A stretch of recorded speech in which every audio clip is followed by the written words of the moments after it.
Life is precious, and we all have the opportunity of living it to the fullest. Unfortunately, so few of us know how to manage it all.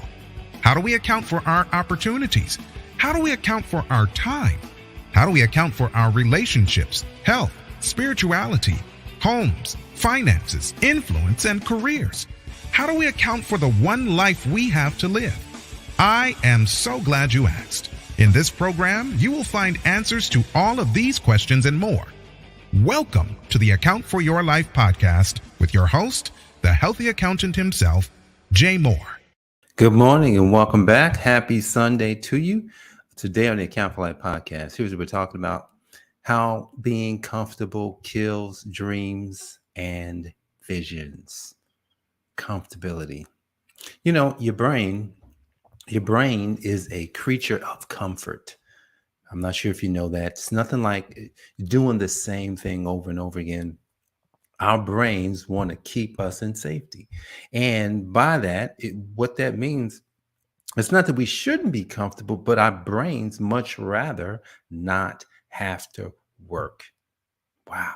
So we are hardwired to get into a flow that sometimes that flow could take us into what we call, lazy land, or, takes us to a place where we're just kind of like complacent.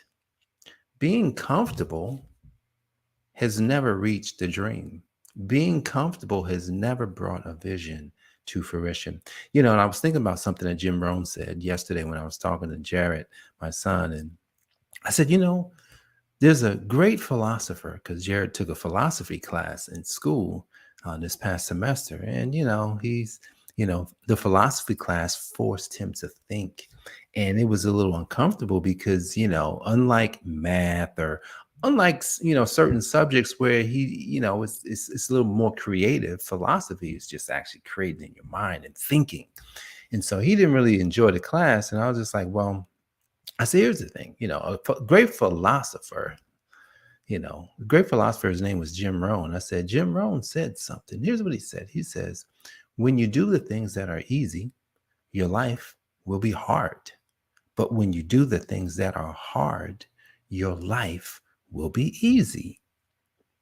And he looked at me, and I had him repeat it a couple of times. I made sure he knew the philosopher's name. I said, what is philosophy? He says, I guess a way of doing something is what he said. A way of doing something. Yeah, it's a way of doing something, but a way of thinking about doing something. And when I looked up the word easy, I think the definition was like, doing things without effort.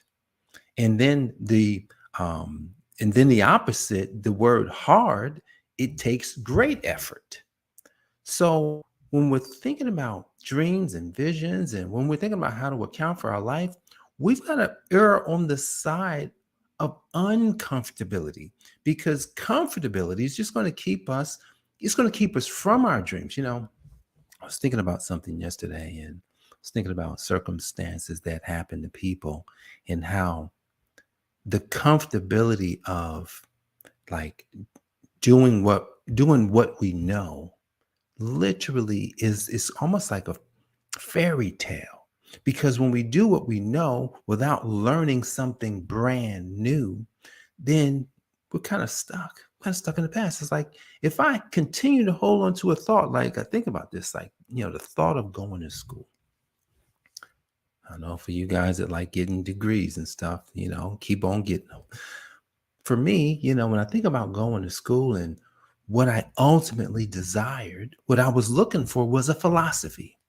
What I was looking for was something that would take me in a different direction. But you know what? Here's the thing. It would have been probably more of an uncomfortable feeling. Here's how I know.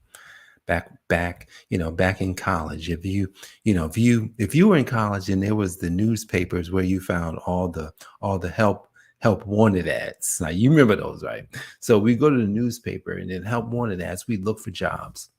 The biggest section of the newspaper help wanted ads was in sales. I mean, page after page. I mean, big write-ups.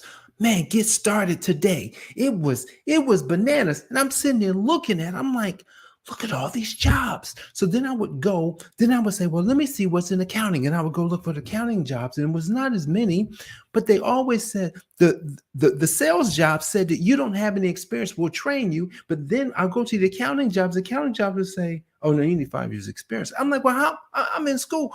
How am I gonna get training? How am I gonna get training if I'm in school? They wanted me to have experience, when the person that had the sales job says that no, you don't need an experience. We're going to teach you. Here it was. I was hanging out in comfortability land, right? I was being comfortable in the fact that, well, I'm gonna just get this degree and see what happens. When all along the answer to my prayer was in that long section of sales jobs. Now, thank God. Thank God that those decisions has not killed my dream or my vision. They, hopefully they haven't killed yours either. When you see new opportunities, how do you feel? What do you think about this? How do you feel about a new opportunity? Does it make you feel a little weird? Like, the first time I thought about writing a book, it just sounded like, why would I write a book? Now it seems so simple. When I think about it, now it's not simple, because I don't want to just write a book. I want to write a book that people read and that's good, that helps.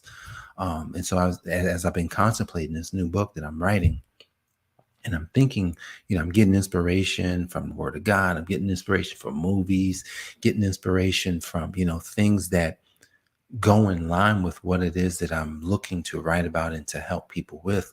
Because, even though I know that I've gone through it, I don't want it. It's not really a storybook. You ever read a book, right? Where the book, it's really just, it's mainly what I went through. When I'm writing a different book. I'm writing a book, even though I went through it, I'm writing it as if you went through it. Different. But what I noticed about really good books, now you got good story books where they enter in, the success that the person has had. But I brought it from, I'm taking it out of my life and I'm putting it into the reader's life. I'm making the reader feel like it's their life in the book. That's my goal. That's a little bit uncomfortable, because I could much rather talk about my experience. I could much rather talk about how I got through, when it's like, no, talk about it differently. So that's a little uncomfortable.